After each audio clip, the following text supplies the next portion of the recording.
This is ACOFAE.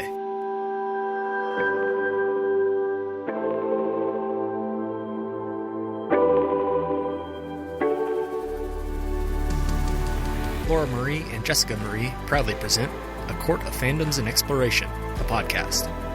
Fair warning, everything the hosts say is explicit, full of spoilers and adult content and shall not be used against them. They have opinions. Let's try not to drag anyone for expressing themselves and just have fun for an hour. We all deserve it. This episode contains slight spoilers from the Assistant to the Villain series, but is spoiler-free for Accomplice to the Villain. There's also mention of True Blood and Twilight. For full list, please see show notes.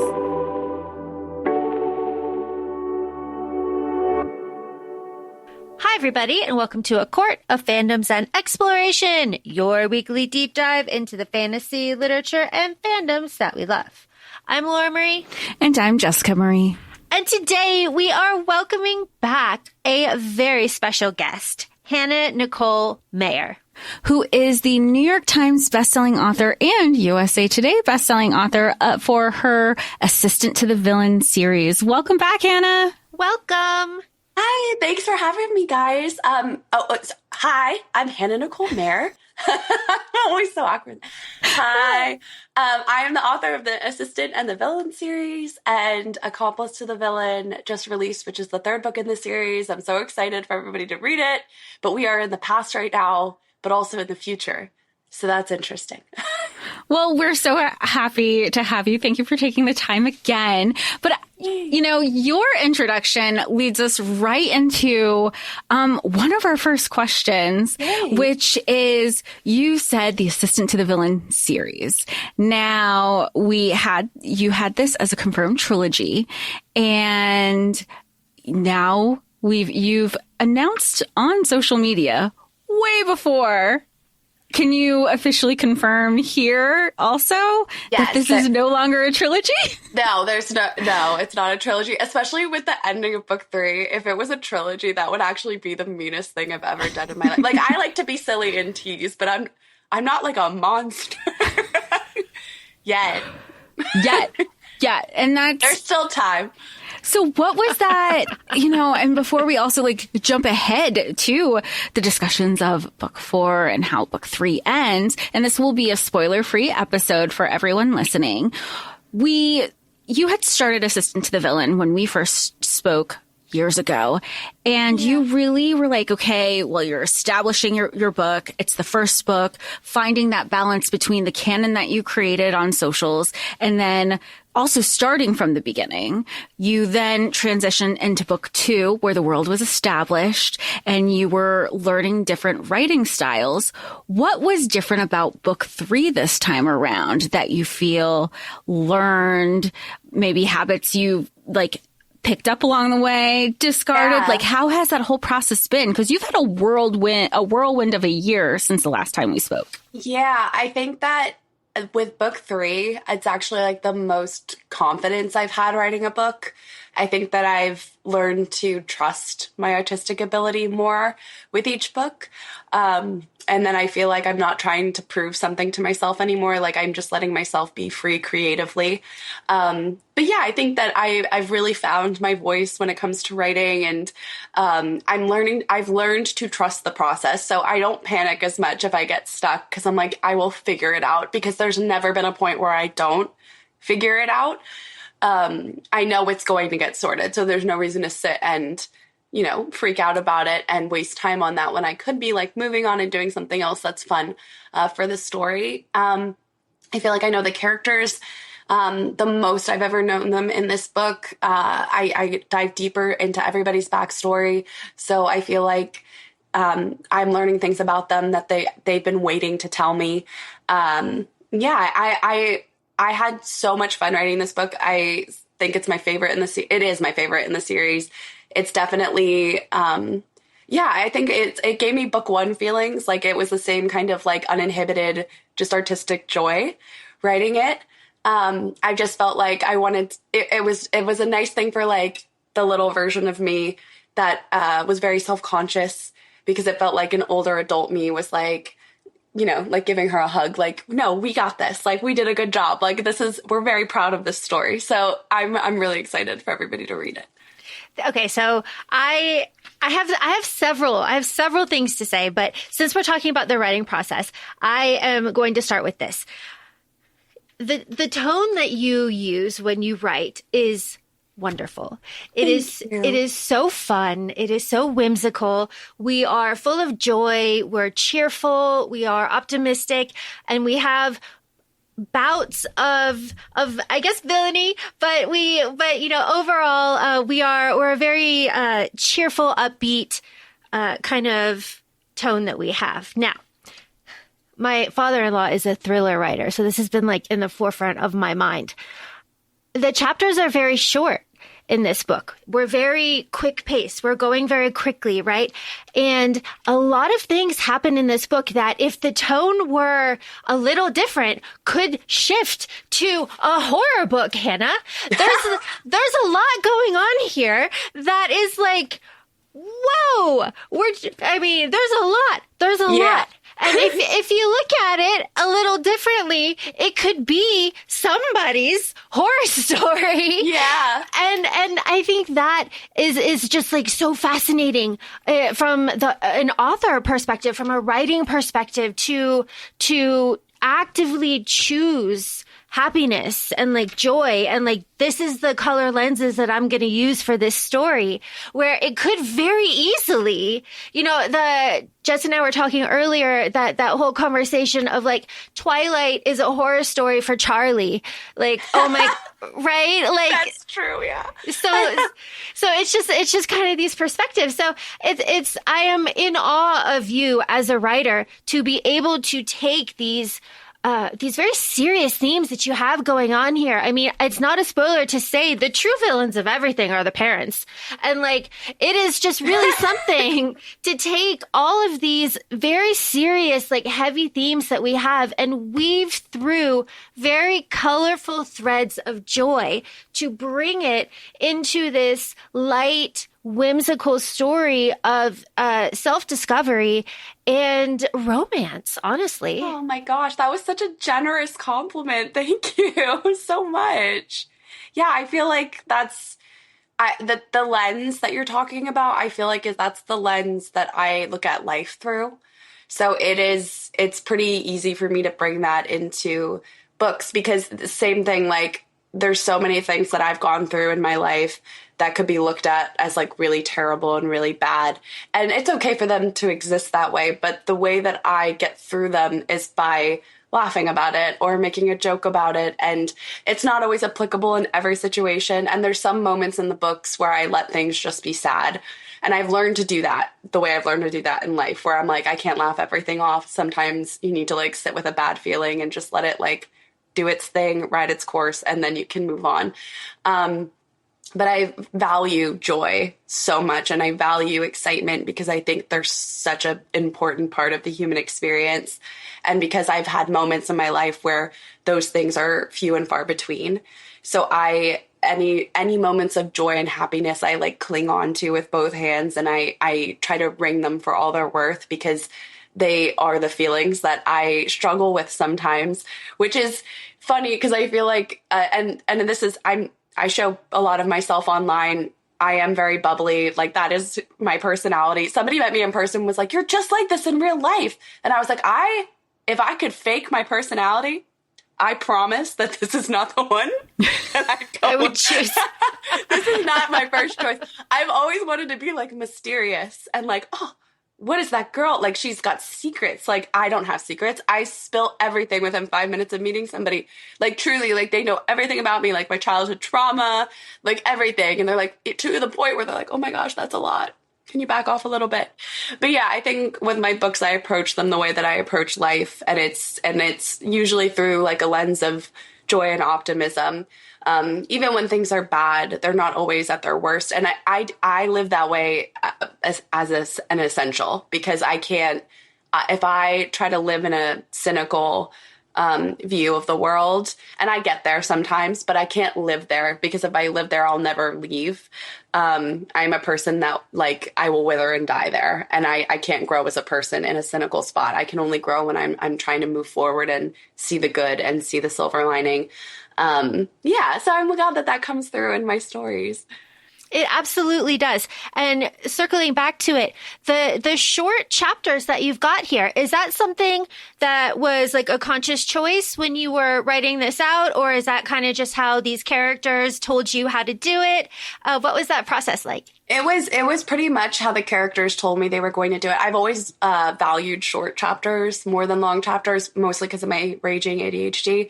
I love a short chapter. It's so satisfying to be like, all right, I'll read one more chapter. And then you read it so quickly and you're like, yes.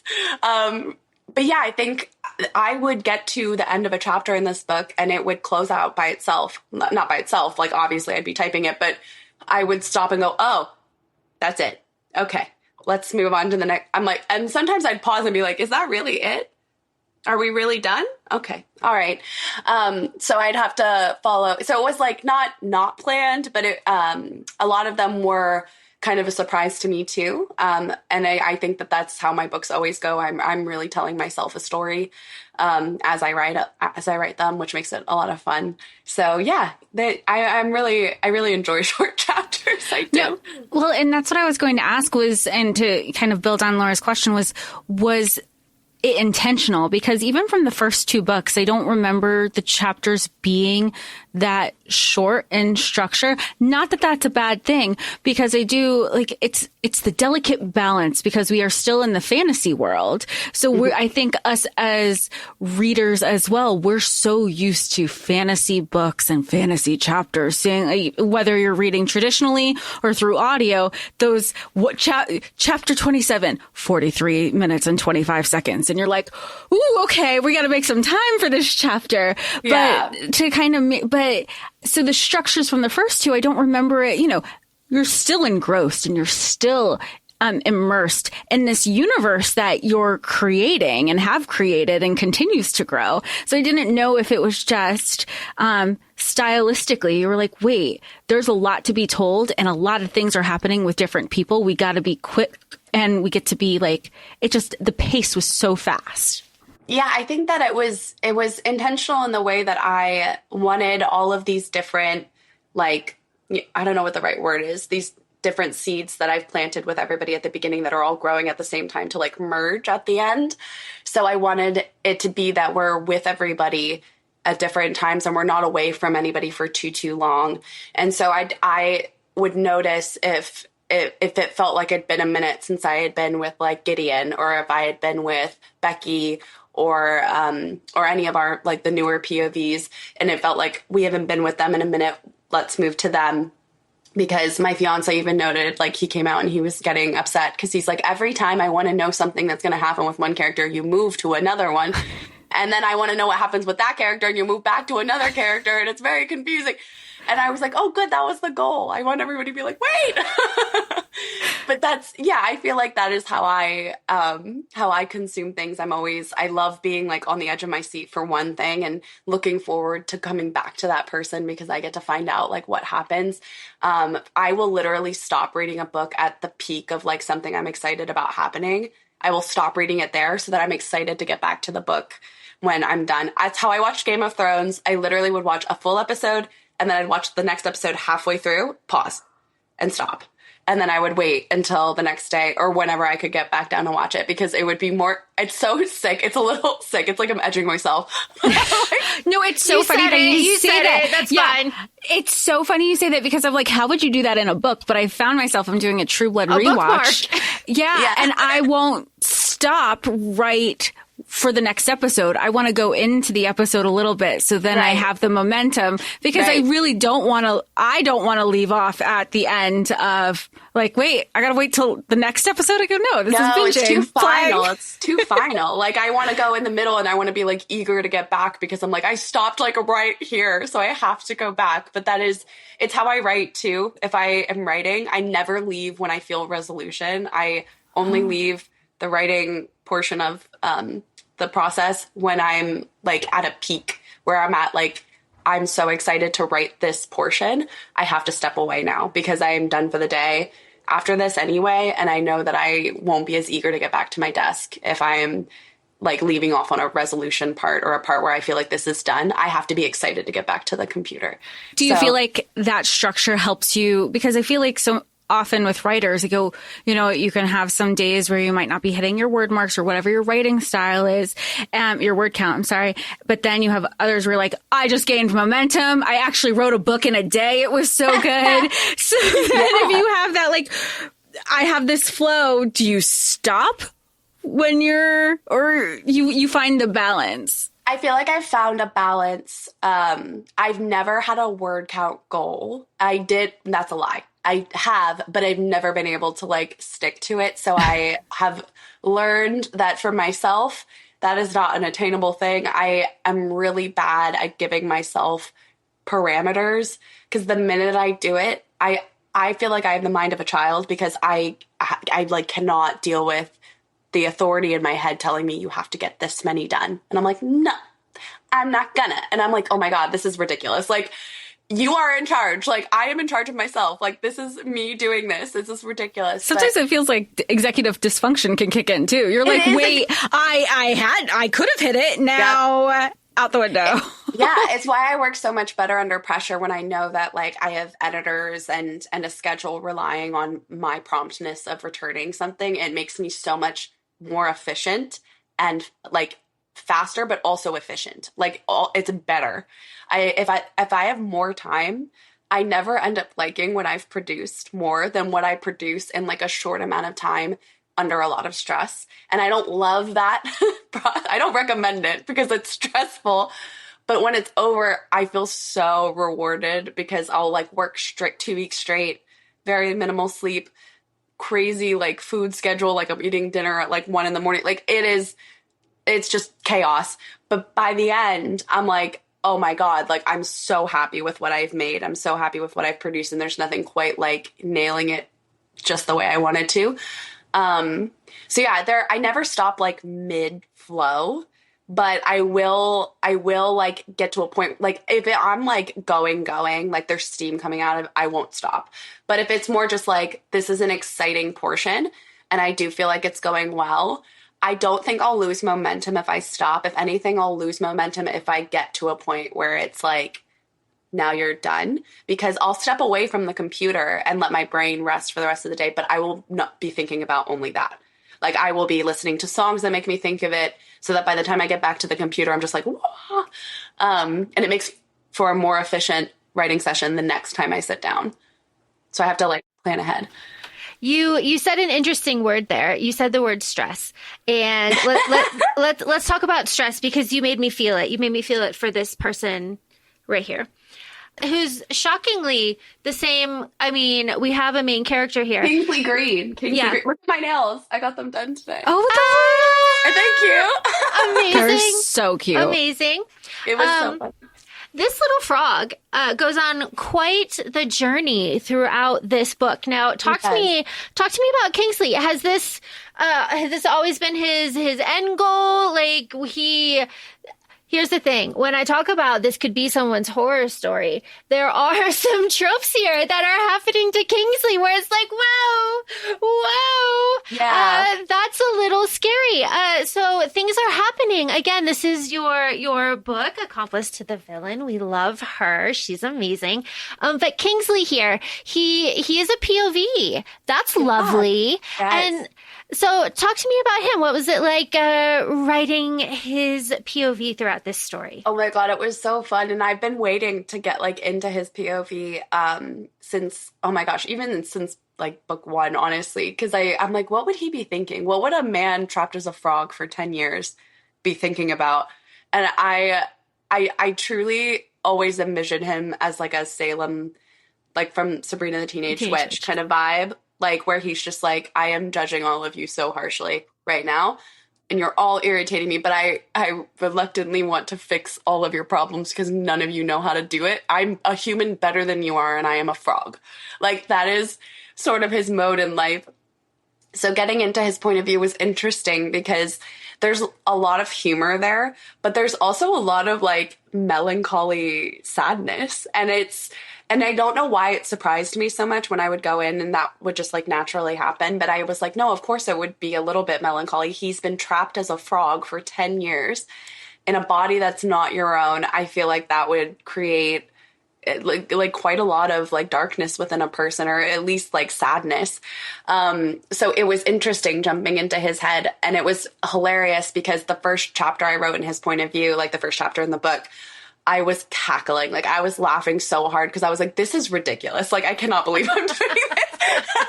And I was like, at the end, I was like, this is truly the most ridiculous thing I've ever written in my life. And I have never been happier. And my agent, when he read the book for the first time, I love him.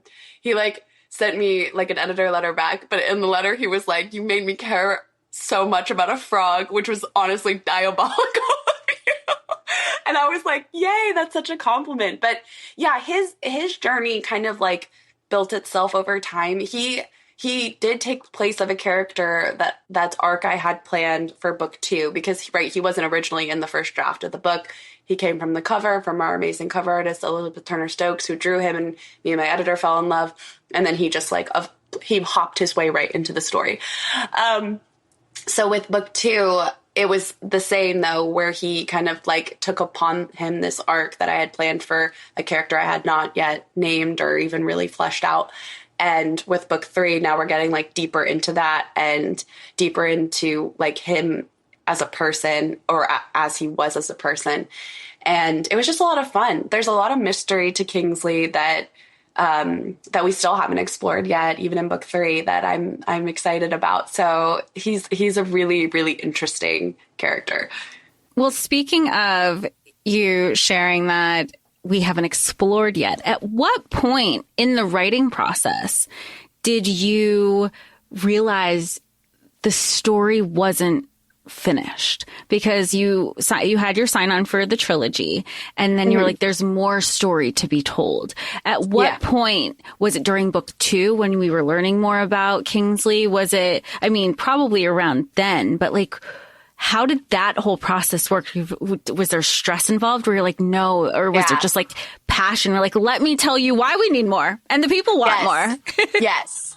I think when I was writing book 2, I had a feeling that book 3 wouldn't be the last one. I like kind of knew at that point that it probably wasn't feasible to have book 3 be the last one to get to where I wanted to go with the characters.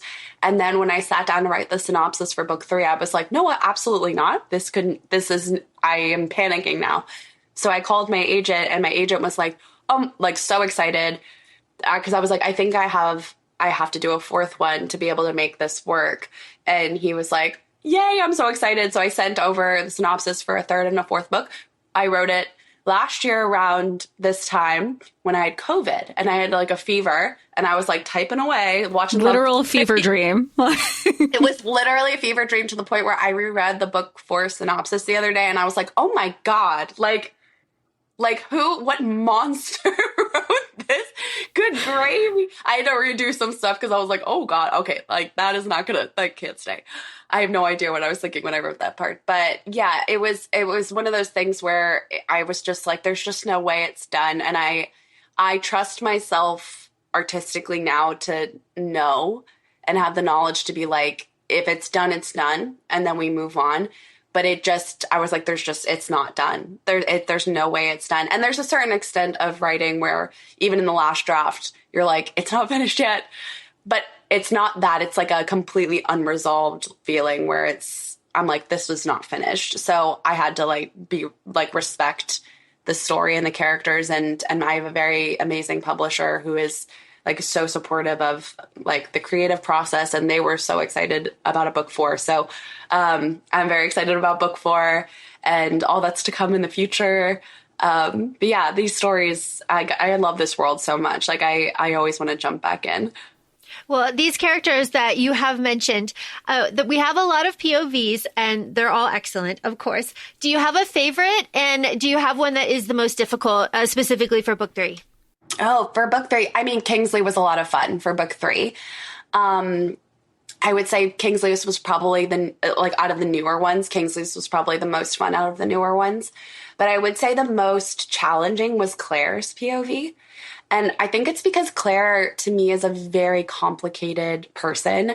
And I really love her character. Like, I really love her character because she's so complicated. She's so hard to love at points, but she's so easy to love at other points. And I just think she's such a realistic version of what a girl in her situation would be, like, who grew up in this household that was, like, quite cold at times. And then the contrast of, like, her father being home every now and again and being warm, and that kind of, like, confusion. And then growing up under the thumb of her mother, who tells her the world is, like, very black and white, and this is the way it is, and this is the way you need to think. And so that someone she loves and has affection for who doesn't fit into that mold, she has to cut off. And now she's kind of trying to undo that mentality. So every time I was in her point of view, it was very, like, erratic. Like, her thoughts are very erratic, like the way, and I imagine that's how it would be, someone undoing something that they've been, like, ingrained with their whole life, and they're trying to better themselves and undo that. And I would imagine that's very, very difficult to, like, undo, like, a principle that you had in your head growing up that is not moral or okay or right. And now you have to, like, unravel it and get rid of it, basically, and try to, like, move on from that, and how it still, like, sometimes grips you because it's hooked to something that was, like, really hard for you growing up, like a trauma, almost like it's a trauma, like, clinging to her. So Claire was really interesting, actually. And I wasn't sure, like, that's how her point of view was going to be going in. But every time I got to one of her chapters, I just was, like, psychologically speaking, I was really, like, in it. So it was hard, but it was interesting. Like, it was really interesting being in her head. It's great. That's I was not expecting that. Yeah. At all. Honestly, that's why we just love talking to you so much. Yeah. We get to learn new things all the time. Yeah. Wow. So kind of bouncing off of that, we have romance in this book. We have a lot of romance in this book. Yes. And we have some absolutely fantastic banter that has me just, like, giggling and kicking my feet. I was so happy. And then we have declarations, and no spoilers, but we have excellent declarations. And you know what? People should declare love more. That's all I have to say. I agree. And I didn't really know, like, any of that stuff was going to happen in this book. I was pretty much going in the same way I went into the first two. But I feel like all the characters just decided that because I finally was like, fine, I'll stop pushing you. They were like, great. Now we're going to do all the things you've wanted us to do for the last two books. And I'm like, that is so annoying. You guys suck. So basically your characters are you. You're like, oh, no, with authority. I didn't tell you to do something. No. I'm like, God, I've created, like, little monster versions of myself because I am such a spiteful person. I'm like, I run off of spite. If somebody tells me don't do that, I'm like, I'm going to do it so much harder now. Just because you said that. And my characters are the same way, because I'm like, all right, fine. I'm not going to push you. I'm not going to do anything. Like, there's, I'm not saying between who, because there's quite a few, but there, so many of the kiss scenes were not planned. Pretty much all of them were not planned. I had no idea that they were going to happen until they were actually happening. And I was like, oh my God. Like, there's one in particular towards the beginning where two characters are kissing against something. And I did not plan that scene at all. Like, that did not, I didn't have anything written down for it. It was just like a casual conversation. And then I was like, I literally stopped and went, whoa, whoa, whoa, whoa, whoa. Meanwhile, Laura and I are over here, like, before we even started, and we were like, that had to have been planned. There's no way she would have just, like, made us wait for the, like, book 4. No. Now that we know that there's a book, now you're like, no, I actually did it. No, I think people underestimate how little control I have over anything that's happening in the book. Like, I'm not, like, being silly when I say that. I literally have no agency anymore. I trust the characters are going to get us where we need to go. I'm there as a gentle guide, but other than that, I'm just, like, going with it. And that scene in particular, there's something revealed or something someone says in that scene that was also not planned that early in the book. It just happened. And then I was like, well, of course, like, that makes sense, actually. Like, why wouldn't that be, like, what that person is saying? It was set up the whole time. I did that. Yeah, I was like, oh, dang. Like, are we doing this? Okay. Right now? Right here? Okay. Like, let's go. So, yeah, a lot of it wasn't planned. most of it wasn't planned. And the things that you think were planned were absolutely not planned. Okay, so let's test that. Let's test that. We're going to a lot of places in this book. We have a wonderful I'm just going to say big place, big manor house that we go to, and we have smaller places that we go to.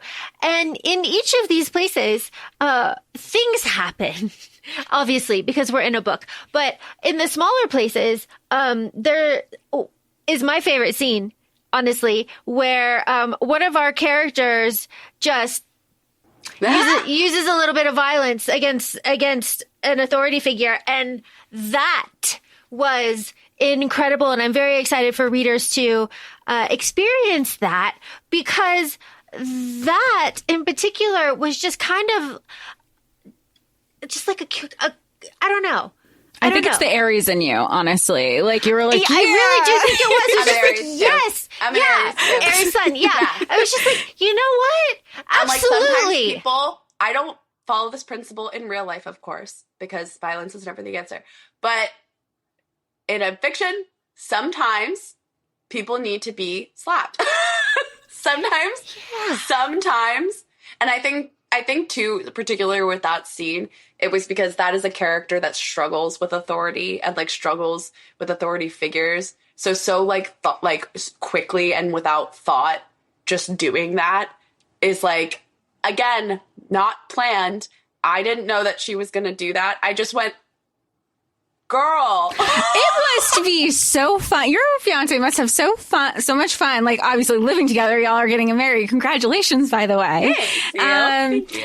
And if you're like, what is this is so much fun. She's just like hearing reactions, knowing that you're just it's true. You know, your fingers are just telling their story. Like, you didn't control it. They're doing what they've got to do. Like, first draft, I always say, is me telling myself the story for the first time. Like, it is just me seeing like what the characters are doing. And then of course, like in editing, there's stuff that I'm like, all right, I need to like fix this and I need to like take this out because this doesn't fit, or like whatever the details are. But that scene, I knew it was going to be like a confrontation. I just wasn't 100% sure like exactly how. And I almost cut it for a second, and then I went, no, I feel like that's exactly what would happen. So I'm going to let it go. And I'm even going to clap because it was funny. And good job, girly. Like, I truly, and I think it was because in my head, I was like, if I was in that situation in her shoes, what would I have done if somebody was saying such heinous things to somebody that I care about? And I have thought, like, in the past, like, having like good friends who don't have like a great relationship with their parents and who speak to them in a way that I like can't even like fathom, because I'm like, nobody should be spoken to that way, especially someone as wonderful as you. I'm like, yes, I've wanted to do that a few times in my life. I haven't done it, but I've wanted to. Yet. Yeah, the key word is yet for this. Yet. I'm like, give me a reason, or if I ever meet that character in real life, like front back. I feel it's like, you know what you did. You know what you did? Yeah. Now, going back to our large manor house, this is very fun. This whole situation is very fun. Now, we run into a lot of mythical items and creatures in this situation, and that was very fun. You're so good about keeping it vague. Thank you, Laura. You are really good at it. I'm like, I know exactly what you're talking about, but you're very good at it. Well, we know. The three of us know. So yes. that's what's important. So in this situation where we're looking for our magical things, we're also being kind of, I cannot give it away with spoilers, but there is a very specific scene in this whole series of scenes in this house that is glorious. It's glorious. And there's a lot of silk involved, and it's wonderful. And that was just a delight. And I'll tell you why. Because while our other characters are basically on little side quests to get everything that we need to kind of move our story along, some of our characters are going through this, I'm going to say, like, confidence. there is so much confidence building here and just ownership of what you want and like what you're willing to do to get it. And that was really wonderful because, again, if we're talking about somebody who like kind of struggles with authority, and like maybe we are, this is spoiler free, but to have that and to see this build like budding confidence with this other person is just wonderful. And it's kind of like, it's less like, what is it? It's like two puzzle pieces. It's like two halves of a whole, but really like we fit. And that it's like a more powerful together type situation. And even with the end where we have just so much going on that we will not touch on because I cannot be vague about that. Wow. Whoa. But the confidence that our characters are going through here, again, a journey of self-discovery and of ownership. And that's a credit to you because that could be like a very heavy situation. But again, a credit to your writing. We're very happy. We're cheerful. We're whimsical as we're working through it. And confidence, I mean, fake it till you make it. But like, we're making it. We're making it. Yeah, I feel like with it's so interesting with all of the characters because their development from book 1 till book 3 is so stark, and I forget it sometimes until I like go back and need to reference something in book 1, and I'm like, oh my gosh, like you are very different now. But they're the same. Like the intrinsic parts of them, like the core of what we love about them remains the same. But the things that they struggle with are things that they are growing and developing and getting better at. And I think that I love that carried through because when I wrote book 1, I was in a very like fun, this is my favorite place headspace. And when I went into writing book 2, I was dealing with a lot in my personal life and it was a very emotionally fraught time. So book 2 felt like a very emotional journey. And then with book 3, I felt like very self-confident. I felt very like sure of myself. I felt very like I'm taking ownership of the things that I want in life. And so I like poured all of that energy into the book, and the characters were ready for that because they've been working towards that. Like for the last 3 books, they've been working towards a more self-assured version of themselves. And I think that it wouldn't make sense at this point for them to be like cowering and they've already faced so many difficulties. Like it's I think at a certain point in life, you realize it's so much worse to not do something, like do something and be afraid. Be afraid and do it anyway, because it's so much worse to be afraid and not do it. It's so much worse. And I think that sometimes it takes a few times of that, sitting with that feeling to realize that feeling is not it. And you are like, all right, I'm still scared, but I'm more scared of not doing it now than I am of doing it. So I'm going to do it anyway. And I think that that's a lot of what this book is about. Well, your characters you're saying how like your characters have grown since book 1, but you as an author have grown since book 1. So it's just natural that your talent, your personality, your zest is immersed in your writing. And it translates so well because every time whether it's posting on social or you're sharing sharing your creativity with the world, you can feel it and it's just bringing so much joy. And whatever we're going to pick up one of your books, we're just like, we're excited because we know we're going to have a smile on our face. Thank you. That's such a nice thing to say. Thank you. Of course. Well, it's true. Well, I want to talk about, since we're talking about true things, I want to talk about the concept of found family that is in your book, because family is not just blood. Oh my God. Can you imagine if it was? It is the family that you choose as well. And that is really hammered home during this entire story, just, from the get-go, not just with like romance, with everybody as a team. We even have our villain saying like, oh my gosh, I can't believe that I have to spend so much time with these people. And it ends up like being a choice. And I kind of like want to, and these meetings are like enjoyable. It's very fun. Yeah. To watch these characters come out of their shell and embrace this found family, as for what it is, because it's not just office culture here. We are so much more than colleagues, Becky. Yeah. Yes. Oh my God. At this point, they're the group of them. And I think it's funny because the villain will be the first, especially internally, to complain about all the, like, how disruptive his life is now and how, like, loud it is in comparison to when it was, like, quieter and, like, before Evie kind of crashed into his life and he had a little bit more order in his day-to-day life. But I do think, like, subconsciously, like, he almost built himself like a family within the office because he surrounds himself with people that are not judgmental, that aren't, like, don't have, like, a holier than thou attitude. Like, everybody's very aware that they are flawed people and this is a safe place to be flawed and it's a safe place to be whoever, because honestly, at the end of the day, he's going to hate you all equally. Because that equality is very important to him. He will hate you all the same amount. And it's, yeah, I think that with him, it's always funny because he like acts like he repels the quiet, but I do think that he would be really remiss without it. Like when Evie's not, I think even in book 1, she's not talking and he's like, can you speak? It's like unsettling when you're quiet, like say something. Like, and it was kind of the first sign of him being like, I have grown used to your babbling and I need you to keep talking because it's weird for me now when you don't talk. And there's a line, this isn't very much a spoiler, but it's one of my favorite lines in book 3. And it's Evie's like kind of observing like the people in the office and how they kind of taken Lissa under their wing and kind of helped. And Evie's kind of been solitary caregiver for Lissa's entire life.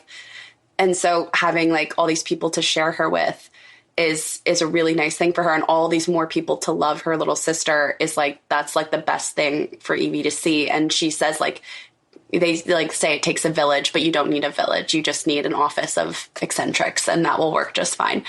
And I do think that there's no like right way or wrong way to have a family. Like families are just a group of people that love each other. And that's really the only parameter of what a family should be. And yeah, and people that would do anything for one another. That's a family to me, no matter what. So I love doing that within the books.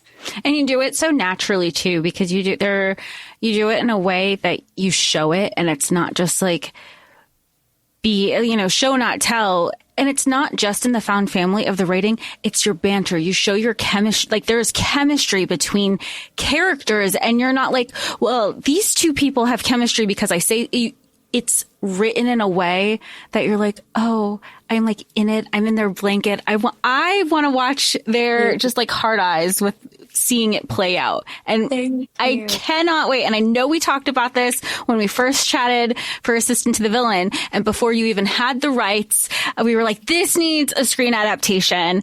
And every time we read that, we're like, it still needs a screen adaptation. And obviously with like all of our various backgrounds, we know that things take time and it is a slow process. Yes. But it's an exciting one because, you want everything right. Yes, that is 100% true. I agree. And it's, I think I'm really, really lucky in regards to like the family stuff because I have a really big family and my family is so funny. The banter between my family is like the banter in my books. Like it is just, my family is a very show, don't tell kind of family. So they're going to show you that they love you. They're going to tease you. They're going to rib you a little bit, but they will, the first sign of somebody doing something that has hurt you, everyone's rising up like an army. And it's a really, I don't know, it's a really beautiful thing. I have a family full of characters. Like they truly are all very unique. They all have their own little quirks and personalities that I think that when I go into writing characters, I have an easier time pinpointing little things about them because they're the things I notice about my own family members. It's like my love language. I'll notice like this person does this and this person does that. And they're really funny because they do this and that thing. And so I have an advantage, I think, because I have free material whenever I need it. I just go and hang out with my family and I just observe. And I'm like, I'm stuck on this scene. I think I need to go to like Sunday dinner. Yeah, we have football Sundays in the fall, and that's usually when I'm drafting. So football Sundays, I literally will bring my laptop or a notebook, and I just sit there and I watch. And I'm like, You're Kingsley for a moment. Yeah, I am Kingsley. That whole time, I'm like, I'm just an observer. And that's been like that since I was really young. I used to take books to football Sunday because I'm not a big football. I cheer when my brothers tell me to cheer, and I go, woo! And then I look back down. And I'm an Eagles fan. I was going to say, go Birds. Yes, because I truly would not have been allowed to live in my house. My brothers would have kicked me out. So I'm rooting for the Eagles, but I'm reading. And now I bring my laptop and I write. And so it's like a nice full circle. You guys are giving me material. I'm hoping your team wins because you guys get very sad when they lose. It's like a very bad energy. This year with the Super Bowl was hilarious because they did this terrible thing where they were like, Hannah, every time they have a touchdown, you have to do a shot for luck. And I went, great, that's fine. Because in my head, I'm like, 1, 2, it's the Super Bowl. Touchdowns are might be few and far between. Yeah. I was like, no, yeah, we'll be fine. And then they were so ahead. So by the end of the night, everyone was so happy. And I tried to stop doing them. And my brothers, and a few of my other male family members were convinced that they would lose if I did not do it. So they were like, you have to. And I'm like, very well. I didn't realize it all hinged on me, but I will do it. But you are from Pennsylvania. You're from outside of Philly. You know how deep bird superstition runs. Oh, I know. And I almost feel it too, because I was like, if they lose, it will be my fault. It will be your fault. It will be my fault. So I have to do this. And then they won. And I was like, thank God. It's because of you. They actually won. Yeah. I'm sitting on the couch ill, but I'm like, yay. Thank goodness. I did it. Thank goodness. I did it. We did it. Amazing. Yes. Okay, so I want to talk briefly because we will wrap soon. We will wrap soon, but briefly, I would like to touch on something that I tend, when I read, to not spend too much time thinking about, and that is prophecies. I tend to not spend too much time trying to pick apart a prophecy because I'm always wrong. I'm always wrong, and I get in my head about it. So I like to read a prophecy kind of roll over me and just kind of reveal itself to me. And I have to say that was something that was happening here, because that prophecy was just picked apart and kind of turned around and read in different ways here, that by the end of the book, we're like, okay. Okay. Excellent here. And I just want to touch on then the wicked woman that we have here, because there is a lot that happens with our female main character, but I think I want to touch on the lens, because propaganda, wicked woman, but that's one lens. But we are seeing, kind of the inside and what it looks like from the inner circle. And then we, after an event, have kind of a different perspective of, maybe anti-hero. And that conversation is so interesting, because we're starting off morally gray, but then we have all of these other words kind of thrown into the conversation: anti-hero, hero, villainous, wicked woman. And it kind of goes into language and how we see and apply things. And I am just interested on your perspective on this. I think this is one of my favorite, themes in any story, not just in my books, but anytime I find this, and it's so often found within stories. I'm absolutely not the first person to do this. It's so common that it was something that I thought about so often growing up, which is what makes someone the hero, what makes someone the villain, and where's the differentiation? Because is it, who's measuring it, or is it just your perspective, what side you're standing on, who makes those decisions, and what makes someone evil and what makes someone good, and what is the difference? And I did this teaching assignment once, and it stayed with me so deeply that I think about it so often, especially when I'm writing. Sorry, the sun is really getting me. Hey, you're glowing. We did this, and it was the purpose of the lesson is to teach kids that your perspective is not the only perspective, and you should be open to hearing other perspectives, because you never know what their perspective is going to hold. And the way we do it is I would hold a book, and I would stand in the middle of the room, and I would have everybody draw the book from where they saw it. So only what they saw is what they would draw, and they would hold it up. And I would say, okay, are any of these pictures incorrect? And they would go, of course not. And I go, okay, but do any of them show the whole book? And they're like, no. And I'm like, so if there is a pink stripe on the back of the book, will my friends at the front see it? And they were like, no. Right. If there's a yellow stripe on the front of the book, will my friends in the back see it? No. So they won't even know it's there. And I think that was just like a really interesting concept for me. I actually was writing the book at the time when I was like teaching these lessons. But I really think it is very interesting the way that we look at something that's good and something that's bad, and why, and who's telling us that. And it's so important to be intellectual about these things so that you can actually know. And I think that human beings themselves, unless we're talking about like very extreme cases, of course those exist, but I'm talking about like human beings generally, we all are capable of doing good and bad things.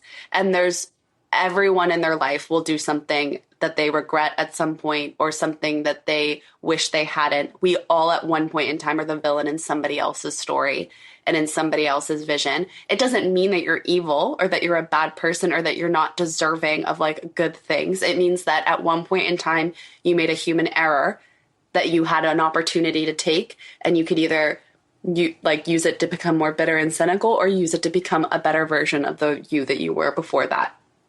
And I think that I really like the concept of that and just kind of applying it. I also think it's really interesting the way that we frame certain people in a certain light.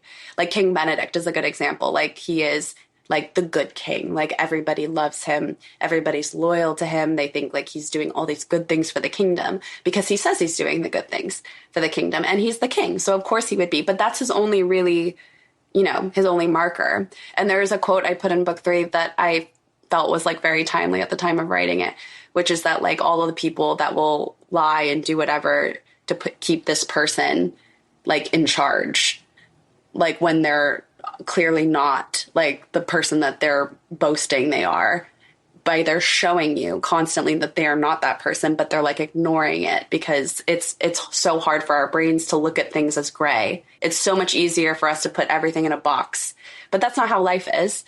So exploring those themes within the book is a lot of fun for me. And there was another line that I really loved that was like paying attention to the misfits and the outcasts, because they have far more interesting things to say and far less opportunity to say them. And yeah, I think that's something I'll probably always explore within my books. I'm really, really always interested in the human experience. I think all writers probably are. But in particularly, I love when people are flawed, because it's real, and we all are flawed, and we all are messed up in our own special, specific way. And so exploring that within books is really important to me. There's a relatability quality there for the reader to be like and see themselves, or even if you don't, I think it's just like one of those things. And it's an overall discussion of that readers are more empathetic and more understanding. And maybe you might not understand something, maybe you might not make that choice, but understanding how other people can and apply that. If you're the goal is if you can understand that in what you're reading, you apply that into, like you said, the human experience, and that we're all sharing here and struggling through. Yeah, I think that people forget the goal of empathy is not for you to agree 100% with that person's feeling. It's to understand it so that you can show them compassion. Even if you don't feel 100% that way, it's actually more challenging to like put yourself in someone else's shoes when they're having a different experience from you. It's more of a challenge, but it's more rewarding because then you kind of expand your emotional capabilities. And this was something I also would teach the kids in school. We talked about empathy a ton because, kids get in disagreements and they argue about stuff, and everybody has to agree with everything everyone says. And I'm like, but that's not the case, because you can still understand that this person's afraid of this. You might not be afraid of that, but someone else is. You might be afraid of something else, but that feeling isn't good, and you don't like being afraid, and you don't want to push someone into doing something because they're afraid. And now you can show them kindness and compassion. And that's always the goal. And reading and empathy is like hand in hand. Like it's so much better to read something where you would never think that way, because then you completely learn something new. I could talk about this forever. I go on like a real rant. That means that we should have another episode that you come on and we're like, let's not even talk about the book. Let's just talk about life. Yes, empathy, the human experience. Empathy, the human experience, media literacy, critical thinking, all of this stuff. All the important things. AI is not a good situation at all. We hate all of that. So, let's just cover all of our bases here. Yeah. Fantastic. Jess, my questions are done. So you have anything? No, I feel like we're going to keep going on tangents if I keep asking questions, because I do. And then you've answered all the ones related to the book. I think all three of us, whenever we get on, we're like, we can keep going. Just for like the list. We were talking about mermaids and mermaid tales earlier. So like we really go in like various directions when the three of us hop on. It's going to make for interesting conversations. Hannah, what can you tell us about book 4? What can you tell us about where we can find you? We know that you, this is the future and the past. We know that you had an event and that you are going to be celebrating the release of your book. So why don't you take us through where we can find you, what's going on, and anything that you can share about book 4. So you can find me on TikTok, on Instagram, on YouTube. I'm not on YouTube as much, but I am on there. Hannah Nicole Maehrer on everything. I am Hannah Nicole Maehrer on Facebook. There are several fake accounts. See if you can find my real one. That's the challenge. I don't really post on it a lot. So if you see one with like no posts, that's me. Hi. And then for book 4, what I can tell you is, I'm trying to think of what I can. You wrote it in a fever dream. That's what I know. Vague speak. But yeah, book 4 honestly it's a really, really pivotal journey for all the characters involved. Like they all really go through it romantically, emotionally, magically. There's a lot of more self-discovery, but also there's kind of a little bit, I will say, there's a bit of a shift in book 4. Almost unexpected shift, but in a really good way, in a way that I'm very excited about. So that's really all I can say without spoiling stuff. Well, and then even to kick off book 3 to go, we're talking about past and future and present. You are celebrating the release day in New York at Union Square, right? At Barnes & Noble? Yes. Wonderful. We have the launch in Phoenixville, Pennsylvania, which is right outside of Philly, at the Colonial Theater, and then on release day, and then the following day we'll have the Union Square event in New York, and I'm very excited. And then Harrisburg the following day at Midtown Scholar, which is another really cool. I get to see all the cool bookstores. Are you driving that whole time? You're going to go like the next? That's really back to back. Just like Philly, New York, Harrisburg. I know, and I'm like, I can't complain because I know that people that do like tours through the country, like they'll go like every day a new state, and I'm like, that is so stressful, and you're like a machine for doing it. So but it's exciting. I feel like release week is always fun, and meeting all the readers and seeing readers that I've met before is really fun, because it's almost like it's the most social part of writing a book is that portion of it. So I'm excited to see everybody. It feels like it's been a minute since I've done any book events, so I'm a little rusty. I probably will say I'll be yapping for sure. So people will need to cut me off. We're so excited for you. I know. I'm just thinking like your excitement and talking about this just builds more excitement. Like for me, and like why? I've read the book already. It's amazing. But I will be very excited to talk about it when it is released, and we can really go into detail and really pick apart all of these threads and really talk about all of these declarations, because truly they're just fantastic. And that is all because of you. So again, thank you so much for taking the time. We're recording this on a Friday night, if you can believe it. Oh my gosh. And we appreciate your time. We appreciate the book. We appreciate the characters. We appreciate the world that you have built. And truly, it is a joy to step back into this world. And I am delighted and look forward to book 4 and any other future things that are tied to you. Thank you guys so much for having me on. It was so much fun chatting with you. Thank you. Bye. Thanks, guys. Bye. Bye.